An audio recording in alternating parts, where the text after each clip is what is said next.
Our proposed tax measures will have significant negative impact on taxpayers. These include introduction of 16% VAT on petroleum products, revision of the rate of tax applicable to the permanent establishment of a foreign entity, and introduction of a tax on repatriated income of the permanent establishment. Requirement to deposit security of 20% of disputed tax before appealing against a judgment to the High Court.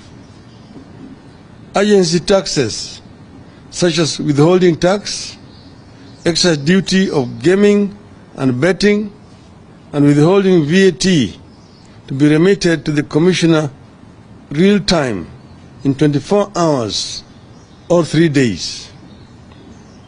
Introduction of withholding tax on payments made in respect of digital content monetization. Turnover tax bands and rates are proposed to be revised. Introduction of digital asset tax upon digital asset transfer or exchange value. Increase of marginal tax rate applicable to employees from 30% to 35%. Introduction of 3% employee and employer contributions to the National Housing Development Fund. At the time of our statement last week, we took some comfort in the fact that the bill was being subjected to public participation, and there was a possibility that the reservations of Kenyans would be taken into consideration. Since then, however, the Kenya Kwanza hubris has kicked in. The top leadership of the Kenya Kwanza regime in Parliament and the executive have pronounced themselves on this matter.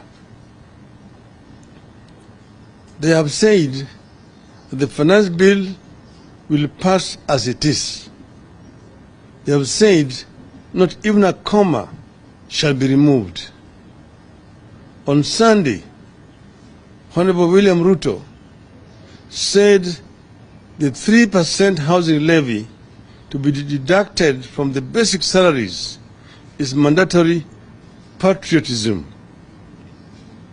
National Treasury Secretary Njuguna Ndung'u has said Kenya Kwanza is hiking taxes to catch up with the neighbors.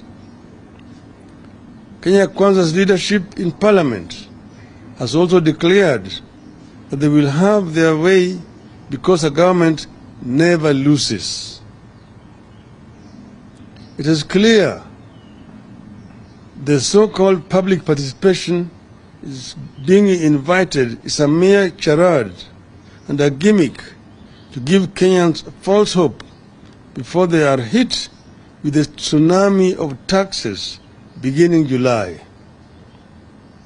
As Ruto was speaking on Sunday, the Energy and Petroleum Regulatory Authority had just raised the retail fuel prices by Kenya shilling 3.4 for the super petrol, shilling 6.4 for diesel, and 15.19 for kerosene.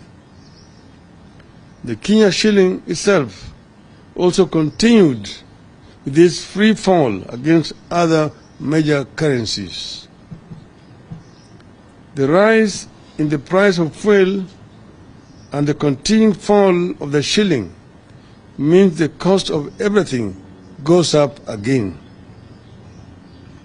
Kenyans will recall that early on we had warned that despite all state propaganda trying to ease the supply shortage of maize and lower its costs through duty-free imports would not work and that prices would not come down.